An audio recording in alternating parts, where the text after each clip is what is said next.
السلام علیکم ورحمت الله وبرکات.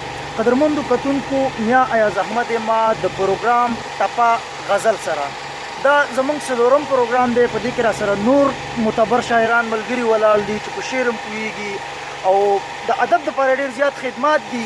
وایي بیا د باران په شپه رانشي، بیا د باران په شپه رانشي، د خپو چاپونه دي بیبي لیدلي دي نه. اور دغه دوه شعرونو باندې اسټارټ اخلم د شفق سلارزي صاحب شعرونه دي چې په کار نه ده چې اختیار د ګوندانه سړي له ورکړي، په کار نه ده چې اختیار د ګوندانه سړي له ورکړي، په کار نه ده چې په دې دور کې زړه سړي له ورکړي. او خالقه بصیرت د دې بنا سړي نه واخله، خالقه بصیرت د دې بنا سړي نه واخله، خالقه بصیرت دغه ړانده سړي له ورکړي. په دغه دوه شعرونو باندې محمد اسحاق صاحب له بلنه ورکوم چې هغې را سره خپل کلام او ټپه شریکه کړي. بیا صاحب مننه. ټپه ډېره مشهوره تاریخي سپوږمۍ کړنګ وهه راخېجه او یار مې د ګلو لو کوي ګوتې ریبینه. واه واه واه واه. یو غزل به سره شریک کومه ارشاد چې زما ته چې په یاد هم ښه یاد دی، زما رقیب زما اشنا دواړه مې وپېژاندو، لکه چې درد او مسیحا دواړه مې وپېژاندو. دغه دوه ټکو مې د سترګو اوښکې ټولې توی کړې، دغه دوه ټکو مې د سترګو اوښکې ټولې توی کړې، یو د وفا بله جفا دواړه مې وپېژاندو. او زما د کور د کنډرماتې غلا خیر ښکاره شو، زما د کور د کنډرماتې غلا خیر ښکاره شو، زما د کور د کنډرماتې غلا خیر ښکاره شو، یو مې واکمن بل مې ملا دواړه مې وپېژاندو. ښه دی، ډېر ښه شعر دی. اسحاقه نن مې د پښتون د یووالۍ غونډه وه، اسحاقه نن مې د پښتون د یووالۍ غونډه وه او پکې رضا او نارضا دواړه مې وپېژاندو. ډېر ښه دی، ډېر ښه دی، ډېر ښه دی.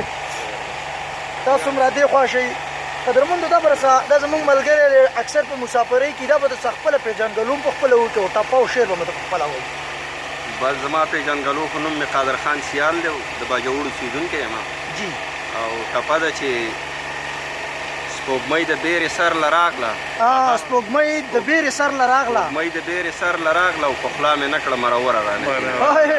ډېر ښه دی، ډېر ښه دی. غزل دی چې نظر ته د یادونو مې راتله شال شوله کوي، نظر ته د یادونو مې راتله شال شوله کوي، د زړه په مړاوي ګل مې بڼېده شال شوله کوي، ما ویل که په رنګونو ګډېده شال شوله کوي، و ناسته د هغې په لوپټه شال شوله کوي، یو ځل چې مې په لاسو کې ومړه شال شوله کوي، تر اوسه مې هېرېږي نه هغه شال شوله کوي، یو ځل چې مې په لاسو کې ومړه شال شوله کوي، تر اوسه مې هېرېږي نه هغه شال شوله کوي، جړل به پسې تا که درته یاد شي چې واړه وو، جړل به پسې تا که درته یاد شي چې واړه وو، ما تاله په پټو کې به نیوه شال شوله کوي، جړل به پسې تا که درته یاد شي چې واړه وو، ما تاله په پټو کې به نیوه شال شوله کوي، را یاد مې شي خپل زد او ستا په خوله دغه سوالونه، را یاد مې شي خپل زد او ستا په خوله دغه سوالونه، ای دا ځل ما له ونیسه یوه شال شوله کوي،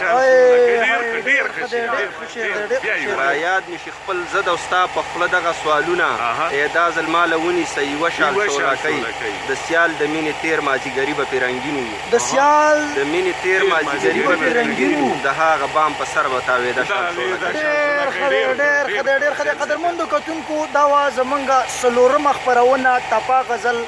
که بې وفا سلګو وفا وکړه لازم یا ایاز احمد به د نور ګلمخو نورمخو شاعرانو سره ستاسو په درانه خدمت کې حاضرېږم. تر هغه دمه ما له اجازت راکړئ. دلوي الله، دلوي امان.